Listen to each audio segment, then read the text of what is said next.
한 기상학자의 연구가 제2차 세계대전에서 수많은 생명을 구했다는 사실 아셨나요? 오늘 우리는 레이더 개척자 로버트 왓슨 와트경을 기억합니다. 그는 기상청에서 번개에서 나오는 전파를 연구하며 시작했어요. 그의 목표는 뇌우를 정확하게 추적하는 것이었죠.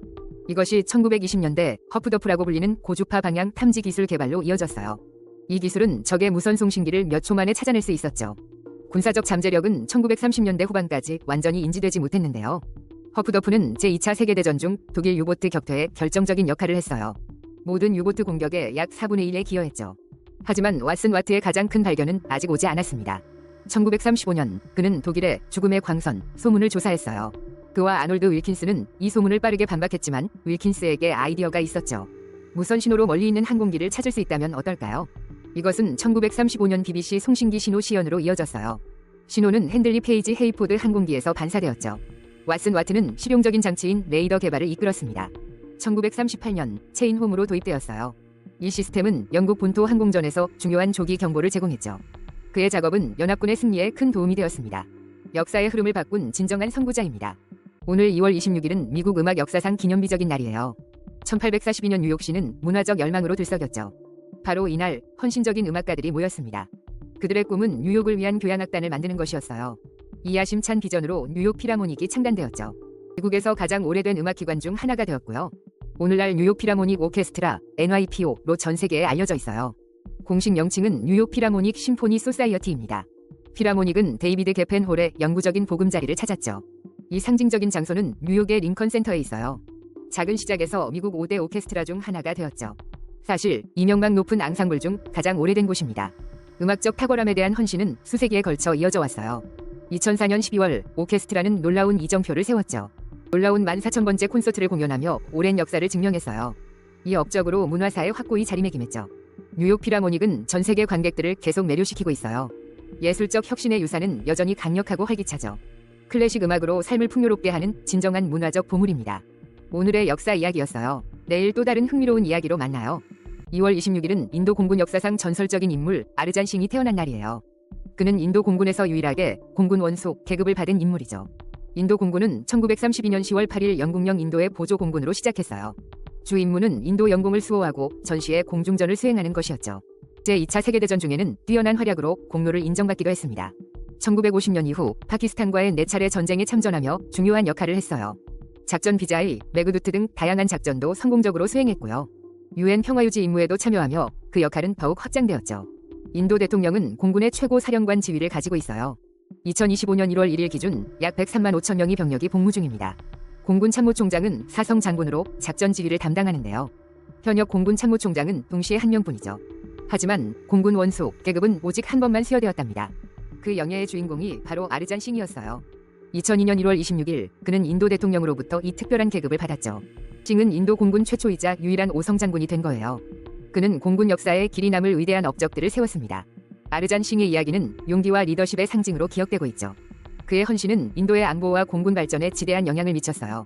오늘의 역사였습니다. 내일 또 다른 흥미로운 이야기로 만나요. 2월 27일은 도미니카 공화국 역사상 중요한 날이에요. 1844년 이날 아이티로부터 마침내 독립을 선언했죠. 두 나라가 공유하는 히스파니올라 섬은 복잡한 역사를 가졌어요. 원래 타이노족이 살았지만 1492년 콜럼버스가 점령했죠. 산토도밍고는 아메리카 대륙 최초의 유럽 영구 정착지가 되었어요. 스페인은 서부 13을 프랑스에 할양했고 이곳이 1804년 아이티가 됐죠. 도미니카인들은 1821년 스페인으로부터 독립을 선언했어요. 하지만 몇 달 뒤인 1822년 2월 아이티가 도미니카를 합병했죠. 이로써 도미니카는 22년간 아이티의 지배를 받게 됐어요. 도미니카인들은 주권을 되찾고 싶어 했죠. 트리니타리오스라는 애국자 그룹은 비밀리에 자유를 계획했어요.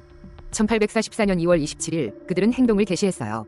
후안 파블로 두아르테의 주도하에 독립을 선언했죠. 하느님, 조국, 자유라는 외침이 거리에 울려 퍼졌어요. 이는 아이티에 맞선 도미니카 독립전쟁의 불씨가 됐어요. 치열한 전투 끝에 그들은 어렵게 얻은 자유를 쟁취했어요. 이날은 도미니카 공화국이 주권 국가임을 확고히 한 날이에요. 22년간의 외세 점령을 끝내고 새로운 장을 열었죠. 도미니카 공화국의 자유를 향한 여정은 길고 험난했어요. 이것이 2월 27일에 얽힌 흥미로운 역사 이야기입니다. 오늘 2월 27일 아프리카의 한 지역이 오랜 독립투쟁의 역사 속에 놓여 있습니다.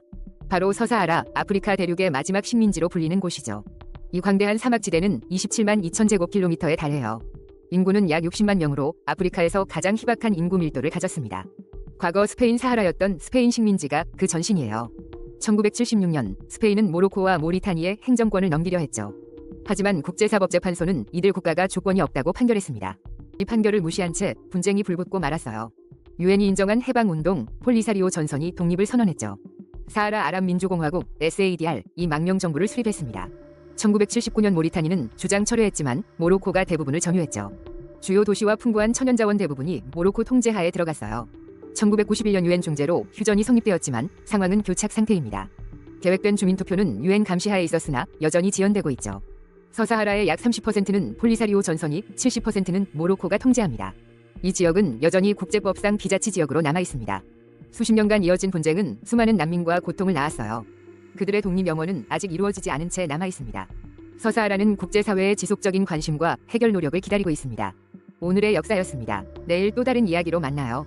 여러분, 2월 27일인 오늘은 미국 역사에 중요한 순간이 있었답니다.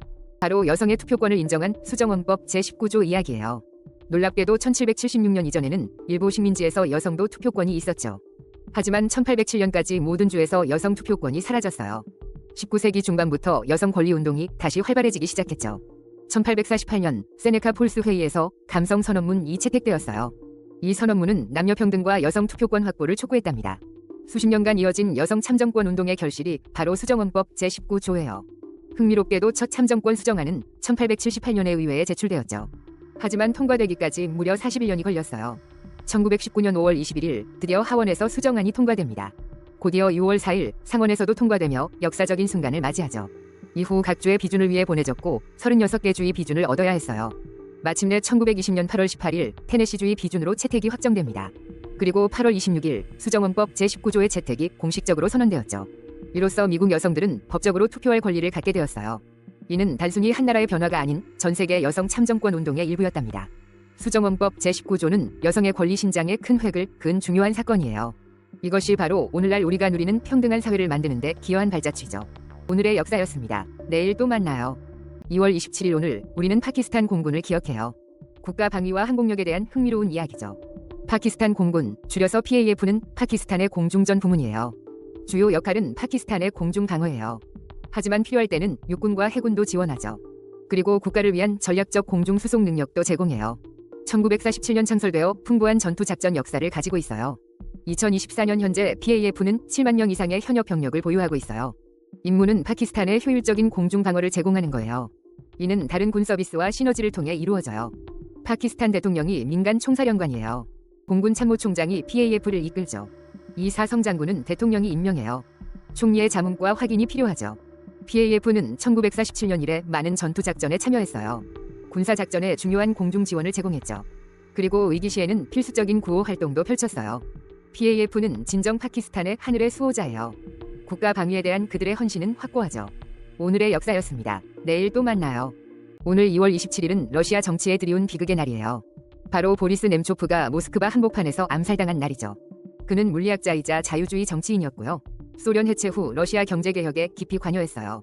옐친 대통령 시절 니즈니 노브고로드 주지사를 지냈고 이후 연료에너지부 장관과 부총리까지 역임했습니다. 1998년엔 젊은 러시아 운동을 창설하기도 했죠. 하지만 2000년부터 푸틴 대통령의 강력한 비판자가 됩니다. 점점 더 권위주의적으로 변하는 정권을 비난했어요. 소치 올림픽 횡령과 우크라이나 개입을 공개적으로 비판했죠. 2008년 이후 푸틴 정권 부패를 고발하는 보고서를 발행했어요. 이 보고서는 대통령과 직접 관련된 부패를 폭로했습니다. 그는 반대 시위에 적극적인 조직자이기도 했고요. 그리고 2015년 2월 27일 밤 충격적인 일이 벌어집니다. 크렘린궁 근처 볼쇼이 모스크보레츠키 다리 위에서 총에 맞았어요. 네 발이 총탄을 맞고 현장에서 사망했습니다. 그의 죽음은 러시아 국내외에 큰 충격과 논란을 일으켰죠. 그는 푸틴 정권에 대한 가장 강력한 비판자 중 한 명이었어요. 그의 죽음은 러시아 민주주의 후퇴를 상징하는 사건으로 기억됩니다. 오늘의 역사, 보리스 nem초프의 비극적인 이야기였습니다. 내일 또 만나요. 오늘 2월 27일, 일본의 악명 높은 컬트 지도자 아사하라 쇼코가 태어났어요. 그는 옴즐리교를 창시하고 이끌며 일본 사회에 깊은 상처를 남겼죠. 본명 마츠모토 치즈오, 그는 1955년 일본에서 태어났습니다. 초기에 다양한 영적 수련 후 스스로를 깨달은 자로 선포했어요. 1987년 옴즐리교를 설립하며 본격적으로 세력을 확장하기 시작합니다. 옴즐리교는 요가와 명상으로 젊은 지식인들 사이에서 인기를 얻었죠. 하지만 교세가 커지면서 종말론과 반사회적 경향을 띠게 됩니다. 아사하라는 자신을 그리스도이자 부처라 칭하며 절대적인 권력을 휘둘렀어요. 그의 지시 아래 옴즐리교는 여러 암살과 테러를 계획, 실행했습니다. 가장 악명 높은 사건은 1995년 도쿄 지하철 살인 가스 테러였죠. 이 테러로 14명이 사망하고 수천 명이 부상당하는 비극이 발생했어요. 아사하라는 이 모든 사건의 배우로 지목되어 결국 체포되었습니다. 2004년 사형 선고, 2011년 최종 상고가 기각됩니다. 하지만 옴진리교 잔당 체포 문제로 그의 처형은 2012년 연기되었죠. 그리고 2018년 7월 6일 그는 다른 간부들과 함께 형장의 이슬로 사라졌습니다. 그의 죽음은 옴진리교 사건의 비극적인 종결을 알리는 것이었어요. 아사하라 쇼코의 삶은 광신과 테러가 얼마나 큰 비극을 낳을 수 있는지 보여줍니다. 그의 이야기는 경각심을 일깨우며 역사에 중요한 교훈을 남겼죠.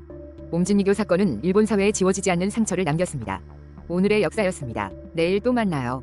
2011년 7월 8일 우주왕복선 아틀란티스가 마지막 임무를 시작했어요. 이건 단순한 비행이 아니라 우주왕복선 시대의 마지막 페이지였죠. 아틀란티스는 1985년 4월 케네디 우주센터에 도착한 네 번째 우주왕복선입니다. 로겔 인터내셔널이 제작한 이 비행선은 많은 역사를 썼어요. 그 이름은 우주울 해양연구소의 조사선 RV 아틀란티스에서 유래했죠. 1985년 10월 3일 STS-51J로 첫 비행에 성공했습니다. 그리고 수많은 임무를 수행하며 우주 탐사에 기여했어요. 원래 STS-134가 마지막일 것으로 예상되었는데요. 2010년 10월 STS-135 임무가 추가로 승인되었습니다. 이것은 STS-134 승무원이 우주에 고립될 경우를 대비한 것이었죠. 하지만 결국 아틀란티스에게 마지막 영광이 주어졌어요. STS-135는 우주왕복선 프로그램의 마지막 임무였답니다. 아틀란티스는 2011년 7월 8일 다시 우주로 향했습니다. 이 비행은 33번째이자 아틀란티스의 마지막 비행이었죠. 지구를 4848번 공전하며 약 2억 300만 킬로미터를 비행했어요. 이건 지구-달 거리의 525배가 넘는 엄청난 거리입니다. 2011년 7월 21일 아틀란티스는 케네디 우주센터에 마지막으로 착륙했습니다. 이로써 우주왕복선 프로그램은 대단원의 막을 내렸죠. 이제 아틀란티스는 케네디 우주센터 방문자 단지에 전시되어 있어요. 우주 탐사의 영웅 아틀란티스의 이야기였습니다. 내일 또 만나요.